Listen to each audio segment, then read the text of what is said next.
Assalamualaikum, hai kawan-kawanku semua. Kita ketemu lagi ya dengan saya. Jangan bosan-bosan ya bertemu dengan saya, karena saya ingin bertemu dengan Anda semua untuk menyebarkan ilmu dari Tuhan yang dibawa oleh Nabi kita, yaitu Nabi Muhammad. Nah, saudara, kita harus tahu ilmu dari Tuhan yang diberikan kepada para rasul, yaitu Nabi Musa, Toret, Nabi Daud, Zabur, Nabi Isa, Injil, dan Nabi Muhammad yaitu Quran. Semua 4 kitab suci itu menjadi pedoman hidup atau ilmu-ilmu dari Tuhan untuk rasul dan untuk pengikut rasul-rasulnya ya, yaitu umat Nabi Musa Yahudi, umat Nabi Daud Yahudi, umat Nabi Isa Nasrani, dan umat Nabi Muhammad yaitu muslimin muslimat. Dan semua ilmu dari Tuhan itu nyambung dengan akal, logika, dan nyambung dengan kehidupan kita di alam dunia sampai ke akhirat. Kita harus tahu ya. Jadi, kalau ada ilmu yang tidak nyambung dengan akal dan kehidupan, maka itu bukan ilmu dari Nabi. Tapi ilmu dari Nabi yang dibawa oleh ilmu dari Tuhan yang dibawa oleh para rasul itu nyambung dengan akal dan kehidupan kita manusia. Contoh, saya kasih contoh ya.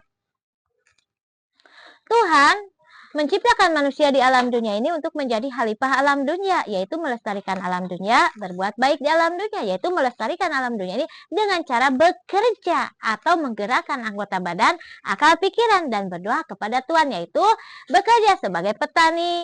Dia menanam padi, menanam sayur, itu bekerja dan bermanfaat bagi dirinya, bermanfaat bagi orang lain, yaitu melestarikan alam dunia. Sebagai kita pedagang, dia berdagang makanan yang datangnya dari para petani tersebut. Dia berniaga untuk dirinya, bermanfaat dirinya, dan bermanfaat bagi orang lain. Yaitu ada pedagang kan bisa membeli, kita membeli beras, membeli sayur. Kalau ada pedagang kan kita punya uang gampang untuk membeli. Kalau tidak ada pedagang kan kita susah untuk membeli walau punya uang. Jadi itu berniaga atau usaha itu bermanfaat bagi diri dan bermanfaat bagi orang lain.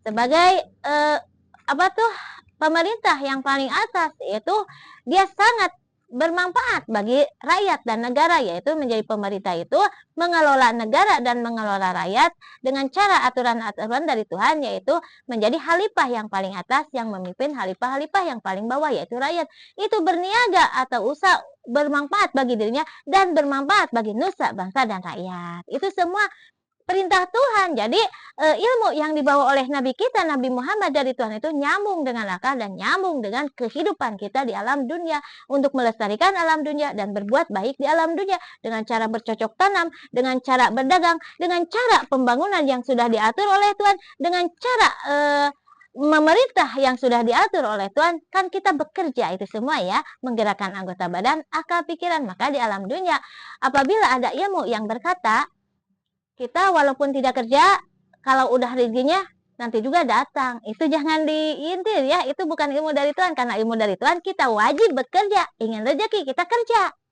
Ingin ilmu kita cari itu ilmu. Jangan seperti ini.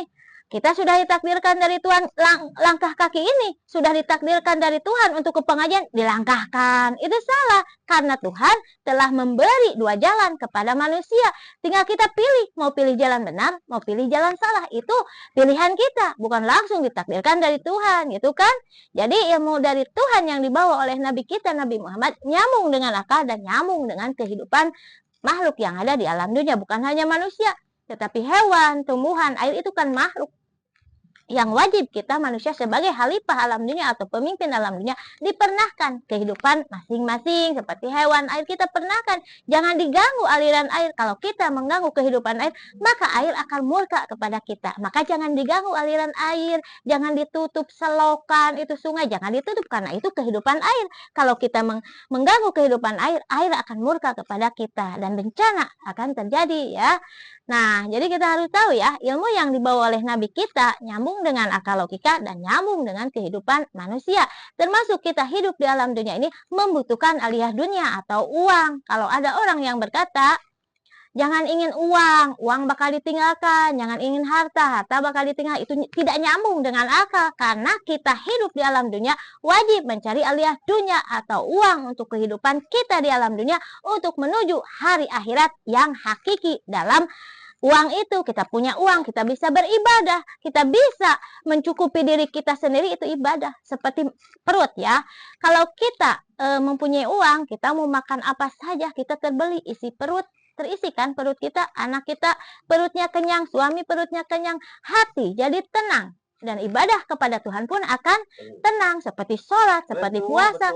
Tapi kalau kita tidak punya uang, contoh, untuk perut kita sendiri, kita lapar, boro-boro untuk memenuhi kebutuhan isi perut anak dan suami, atau isi kalau suami.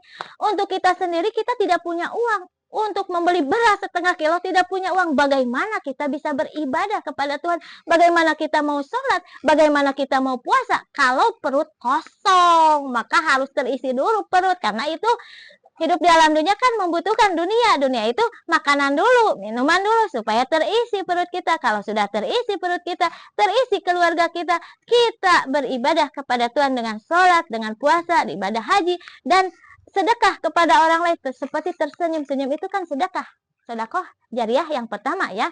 Nah, kalau kita tidak punya uang, tidak punya makanan, nanyun aja, amuk-amukan, bagaimana kita akan ibadah yang disuruh oleh Tuhan? Sedangkan senyum itu kan ibadah. Kalau kita tidak punya uang, berorah senyum kepada orang lain, diri kita sendiri rumawat ini manyun aja, perut lapar, uang tidak punya, anak nangis. Nah, makanya kita harus punya dunia atau uang untuk ibadah, termasuk mengisi perut kita, mengisi perut keluarga kita, itu ibadah. Maka carilah dunia semaksimal mungkin untuk bekal di akhirat nanti. Maka ilmu dari Tuhan yang dibawa oleh Nabi Muhammad itu nyambung dengan akal logika dan nyambung dengan kehidupan kita di dunia sampai akhirat. Begitu ya saudara.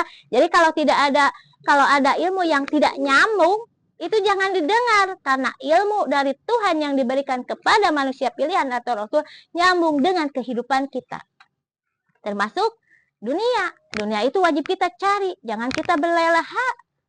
Uang datang sendiri, jangan. Kita kan punya badan, harus digerakkan. Kita punya akal, harus dipakai untuk mencari uang untuk kebutuhan kita, perut keluarga kita, gitu kan. Kalau kita tidak memakai badan kita untuk digerakkan, tidak memakai akal kita untuk dipakai, Tuhan pun akan murka. Ya, maka carilah dunia, jangan sampai kita miskin. Carilah dunia, jangan sampai kita lapar. Karena kelaparan, kemiskinan akan menjadi brutal. Contoh, karena lapar, anak lapar, keluarga lapar, mencuri tidak mau, akhirnya bunuh diri. Jangan sampai seperti itu ya, saudara. Nah, sekian.